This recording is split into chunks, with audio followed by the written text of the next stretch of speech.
Action. Hello and welcome to the latest episode of the Grudge Report featuring the Expanse. Today, we're going to resume talking about season 4 of the Expanse, specifically episode 7, which is titled A Shot in the Dark. My name is Margaret Reeb. I work at the SETI Institute, and as always, I am joined by Franck Marchis, who is a senior astronomer at the SETI Institute and chief science officer at Unistellar. We are back after a long summer hiatus. Franck was in France. I was at home, but we're very happy to be back talking about this awesome show, all of the science included. So if you haven't watched all of season 4, at least up until episode 7 of The Expanse, hit pause, get caught up, and come on back because we're going to spoil everything up to this point. So Franck, let's do just a check-in. How are you? It's been a while. I'm good. Yeah, it's been a while. I've been traveling, as you mentioned. Been in Europe, essentially, in a window of opportunity, and went to see family, friends, colleagues. I wrote a paper, and it's been a very interesting summer. But now I'm back in California, in the fog of San Francisco, to be more accurate. Yes, and you had such a good time that you forgot how to record the Zoom before we went live. So I think that's a sign that you had a great time off. What about you? Oh, I've been at home watching a lot of The Expanse, playing a lot of Pokemon. I have not written a paper, but maybe one day.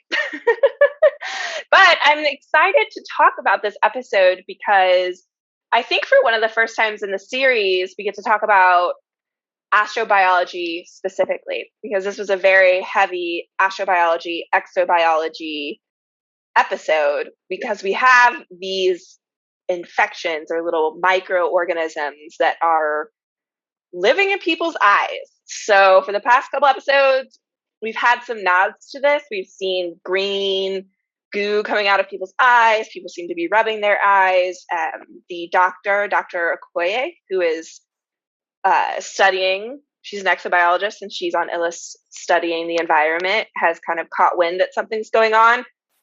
But people are actually starting to go blind in this episode, so it's getting real. Franck, did you think that this was interesting or a potentially accurate way to talk about alien microorganisms? Yeah, this is very interesting because that's the first time we have in the show we really truly discuss and see the impact of extraterrestrial parasitism. I don't know if I use the correct way of saying that. So it's an interaction between two species, right? Parasitism is parasite is basically living into another body and destroying this other body. It can be killing it or affecting it slowly. And in this case, we have this, seems to be single cell. So I will say that they're protozoan because I kind of think I look at this diagram when she was looking at them into the microscope and I really have this envelope and it seems to have some things inside. So those are microbes with basically a cell. And inside you can see some kind of chemistry or bodies and they attacked us, in this case, the human eye specifically. So those are protozoan parasites, I will say. The reason I think it's interesting because it brings a lot here. First, it brings that what's going to happen one day when we're going to be on another planet or another world, and maybe we will encounter life, true, single cell life. And some people will say, well, that's not very interesting. But it's also that life could also affect us, could basically interact with us. And Dr. Okoye says something very interesting during this series, this show. She mentioned, well, this is a virgin terrain for them. So basically they attack us. And what she meant by that is that those parasites seems to be kind of new to our body. So we don't have immune defense against them. And that seems to develop into our eyes, and our body doesn't seem to activate the immune defense to get rid of them. And this could happen because they are probably a different chemistry, a different type of they're very different to the Earth's protozoan parasites. So our body is not trained to detect them. So they grow into your eyes and you get blind. So maybe they're not carbon-based, or I will not say that they're not carbon-based, but it's possible, yeah. Because remember, we had this weird species that was kind of metallic-ish, right? Metal and flying around, and flying around. So maybe on this planet, which has a high concentration of metals, this is mentioned multiple times. The biosphere is different; is more into heavy elements, and those parasites, those microbes may have this kind of different chemistry. Mm-hmm. So I went through reading, of course, about parasitism. Ooh. And it's a very, when you read those papers and read those articles, it's kind of, you don't really. It sounds terrifying. I'm glad that you did that and not me. Every once in a while, a parasite will make the news because it's done something like very gross or scary, and I can't read those articles. So what did you find, Franck? So a parasite, and one of the definitions that I like the most, is an organism that gets food and shelter on or in another organisms, but doesn't give anything to the survival of the host. So meaning it's not symbiotic. It's not symbiotic. It's basically a killing. Okay. After a while, the parasite will basically kill or deteriorate the host and leave the host to die with the host. That's the two possibilities. So we have parasites on Earth, of course. You give you some very good examples. So we have lice, mosquitoes, ringworm. There is some other things like fungus and all of that. Okay, that grow on human beings, animals, etc.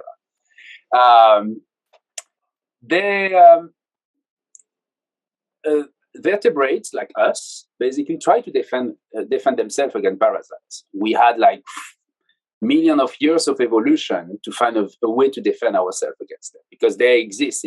It's an interaction between species. So since the beginning of life, basically on our planet, we have some parasites, and the way a complex vertebrates can defend against parasites, the first way is to create a membrane to protect itself against it. Mm-hmm. So that could be the skin, or some kind of secretion on the skin. So I discovered that sebum is basically something that kills parasites.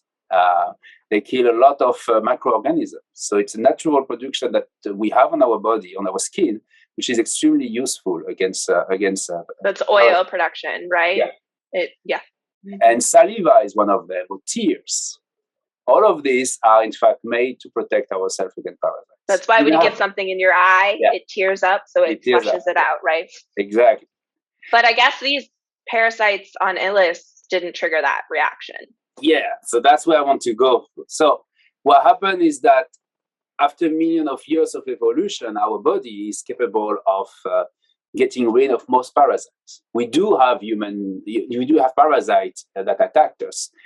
In fact, there is some in the eye. Those names are complicated, even for a Frenchman. So the name is Acanthamobiasis. It's a parasite. It's a protozoan parasite that grows into the eyes, and that you can have, especially you have contact lenses and they're dirty. This is something that you can get by swimming in the ocean or in a lake in dirty water. And this will grow into your eyes, and you have to get rid of it using antibiotics, for instance. Okay. So that's the way, that's a non-natural way we get rid of parasites, but through medications. Okay? So she's, Dr. Okoye is aware of that, of course. She detected those parasites, those protozoan parasites. And she probably wants to find a cure or find a way to get rid of them. But first, she needs to study them. So that's why she brought this equipment. Do you remember? She was fighting. Mm-hmm. Yeah. Because she anticipated, as a good, smart scientist, she anticipated that she will need that to be able to study them, and to basically see if there is a way to get rid of them. with an antibiotics, for instance, or something else. And then she finds something remarkable in the story, which is the fact that Holden miraculously doesn't seem to have it in the eye. Surprise, surprise. Holden is already infected with something. So, but it makes sense in a way, because from my perspective, I think it's safe to say that Holden is infected with this alien technology, correct? Yeah. And so if those aliens had lived on Ilus or been on Ilus, they probably had immunity built up against parts of the ecosystem potentially, or they were their bodies were more familiar with this type of life. And so maybe he inherited that. Is that what you think? You wanted to write a paper this summer? You have your first paper. There we go. Yeah, Margaret Reeb. And that's exactly what I thought too. Holden is somehow mixed up somehow with the alien species who lived on this planet or kind of survive on this planet. So he may, I don't remember the rest of the show, so I did not watch the next episode. But my interpretation is that he may have in his body something that will protect him against those, because he has inherited some genes from these aliens who live on this planet before or survive on this planet. So there is something happening here. And that's the last point, is when we're going to go on a planet and detect and see this weird biosphere, we will need an army of biologists with us. People will basically try to understand the biosphere and the interaction between the species, the same way we understand the interaction between the species on our own planet. So we will find the equivalent of this antibiotic, for instance, and this fungus that knows how to defend itself against an infection. And that's the way we will be able to create medication to protect ourselves against infection coming from this exobiosphere. And that's what happened in this show, is that the Belters came to the planet to mine, and they didn't bring with them an army of biologists to study the planet. Same with the United Nations vessels. There is only Dr. Okoye and a few in the spaceship. So they went there first. They got affected, but they did not spend some time before to study the biosphere, to understand the connection between this biosphere. And they probably will have to find out about the existence of these parasites and maybe how to get rid of them. So do you think that, hear me out, we could run into potentially, theoretically, the same situation if somebody like Elon Musk, who may or may not bring a bunch of biologists, lands on Mars? That's kind of the example, right? And we start building a base on Mars. Obviously, this is way out there, but if we did, that could potentially, we could run into some issues of not understanding the environment or the microorganisms that could be there, probably not living anymore. But that's a good example. Or if we find a exoplanet that's Earth-like and we can get there, we'd probably want to study it before we just jump on down and hang out on the planet, right? That's exactly what I think we should do. But humans are not known for this. See what's going on right now in our world. If imagine that one day we have the technology to go to Mars, like Elon Musk or others decide to send a spacecraft to Mars with 400 people to explore the planet, to create a colony, or whatever you want. I don't think there will be any strong scientists who will come and say, no, don't do this. Send first some biologists to make sure that everything is fine, and then we send humans. Now, probably what's going to happen is that we're going to send people, and there will be maybe 2 or 3 biologists, and they will make the best of it and try to study Mars and study the biosphere. I mean, if we go on Mars and we start digging and looking around, we may reach caves in Mars underneath the surface, which has been isolated from the radiation for millions of years. And from what we know from Earth, there could be life there. We have seen caves on Earth isolated from from the sun and for millions of years. And when we go into them, we find out that there is life, there is a biosphere, etc.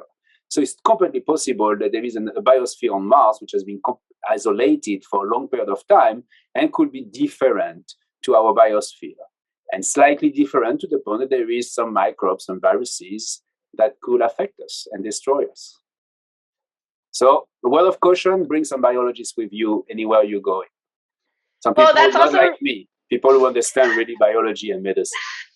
But that's also an interesting parallel to if we bring samples back from Mars, which is potentially going to happen in the near future.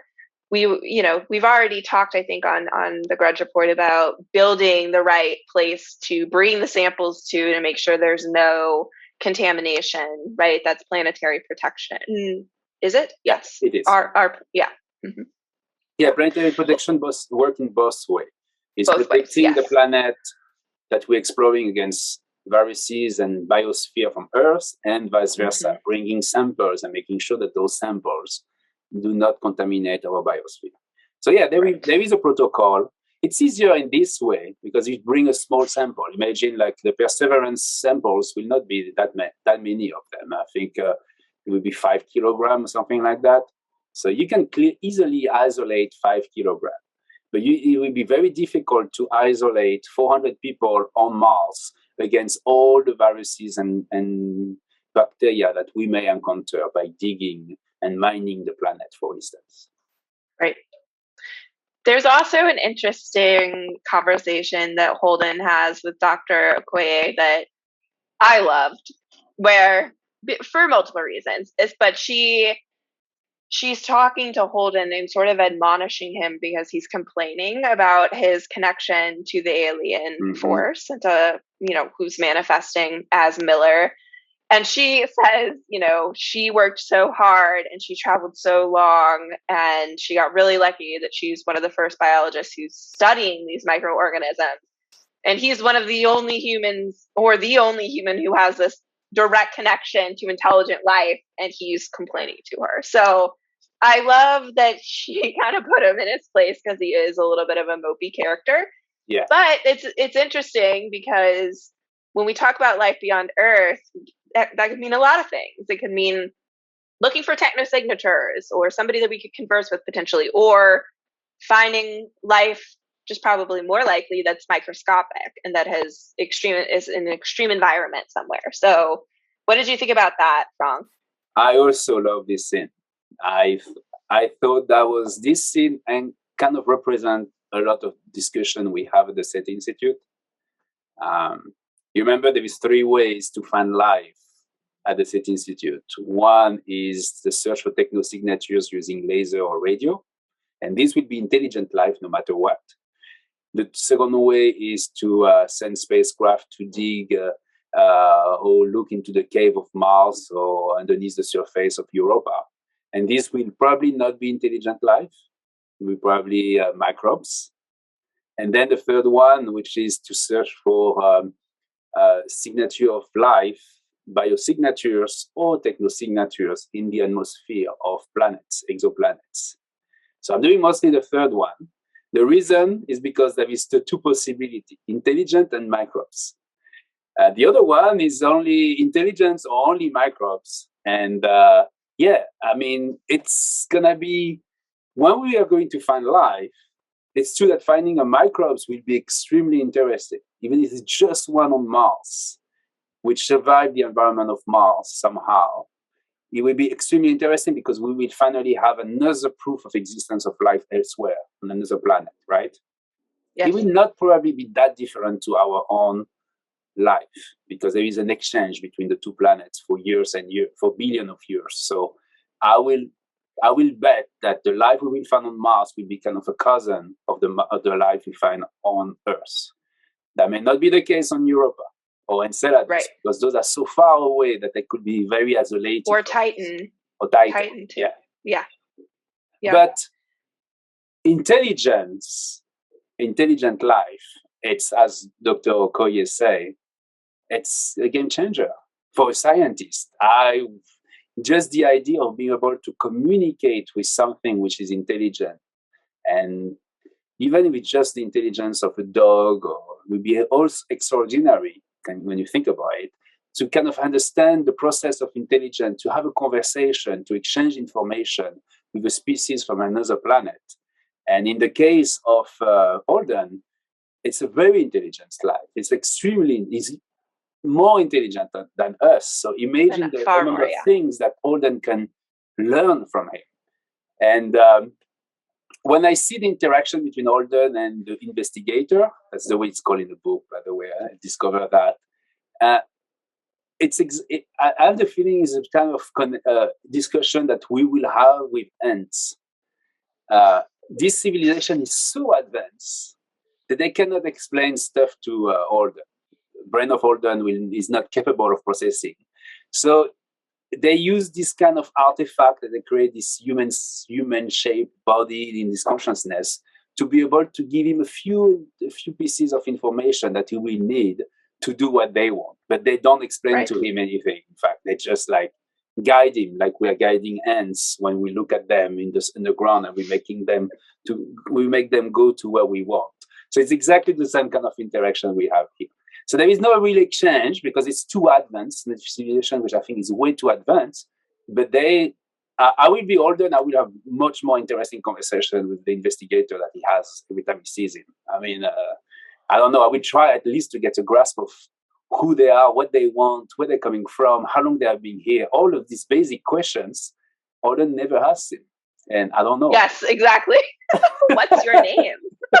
Where did you come from? Yes, I feel like if I was in Holden's shoes, I would drive the investigator insane because I'd just be like waking up in the middle of the night, like, oh, and what about this? Yeah. Maybe that's the reason the investigator chose Holden. Probably. He is a little bit of a... Imagine if you have chosen LP Okoye as a host. She will be bombarding him with him or her, or I don't know how this or it species. Or they. Oh, yes. Yeah. Who knows? Gazillion of questions. So I think they found the simple brain Holden. I like him, but frankly, every story needs him to get us through. Okay, that's all for this scene. But that was that's one of the best scenes of this season, I think. I agree, and I also, just the analogy of ants, and how ants are very intelligent, but they're intelligent to a point. That's one of the reasons so the Fermi paradox, where it's the whole idea is like, well, space is huge, the universe is huge, it's really old, there should be aliens everywhere, but we haven't heard of them. Somebody, when they were trying to kind of explain potentially why, said, well, what would advanced civilizations have to say to us? Because to them, we're kind of like ants running around, like we're smart, but we haven't gotten. And that, I don't know, that this conversation and the way that the investigator is acting definitely reminds me of that. So I just loved it. Was there any more science on Ilus that you wanted to talk about? I mean, we get the slug scene where... I was thinking about keeping this for the next one because you want to talk about that in the next? Coming after, yeah. So this is not a parasite, for instance. This is a toxic. Stay tuned for more slug information. Yeah. It looked pretty gross. And it's interesting to me, this could be coincidence, but it's interesting to me that the color of the eye discharge and this color of the slugs are the same. I don't know if that has anything to do with... And it's also the color of the clouds, the upper clouds of the planet, by the way. Interesting. There must be something afoot here. Yeah. So, I mean, what we can say about the slug scene is that in addition to touching on astrobiology, it showcases how the two factions inside the structure are at each other's throats already. There's a lot of tension between the Belters and the folks from Earth, correct? We also get a super evil speech from Marchis, who is the evil guy who wants to kill everybody because he can make money. This actor is always the villain, and we knew he was the villain, but he's double the villain. So I think there will be more battles over water and potentially more violence. And then there's Avasarala. Poor Avasarala, she's having a rough time with her campaign. She's falling behind. Marco is causing all sorts of ruckus. and we'll have to see what happens exactly with her whole mission to send Marines into a freighter to get Marco. It looks like it didn't go super well. But that's kind of everything that's going on. Anything within the other parts of the plot, Franck, that you want to talk about science-wise?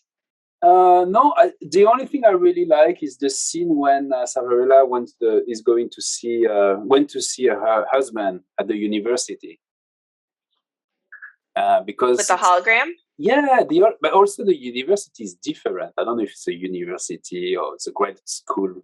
It looks like a conference the way they interact, the way he's teaching, the table, smaller group, and then there is these holograms that he's using as well as a piece to illustrate his talk, which I thought was cool. And I hope we're gonna have that pretty soon because I'm seriously tired of PowerPoint 2D presentations. I really want to have these holograms coming soon. But that would be great. Yeah, that's the only really interesting part of this plot on Earth. There is nothing much. There is not much science in this part. No, I will say it's interesting from like a cultural perspective that they're still studying ancient Greece. Yeah. I wonder in year 3000 what kids will be studying, or if they'll just lump all cultures in certain time frames together, or when we're a multi-planet, like what's the Mars curriculum on Earth history?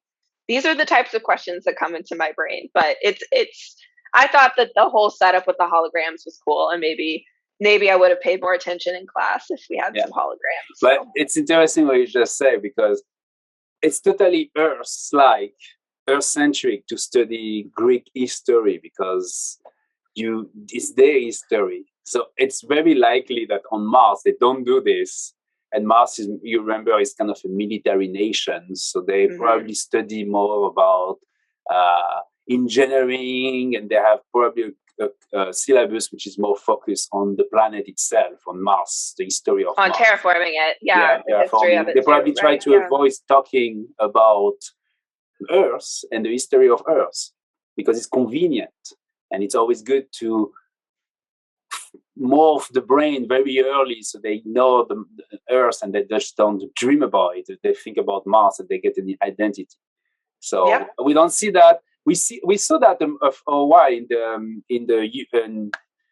on Mars when the university lecture, right? He's giving a big lecture. They're all like it's more a classical lecture with 100 or 400 students, and they're sitting like we have now, not this kind of interactive lecture that he has on Earth. And from the Belter, I have no idea. We have not seen school.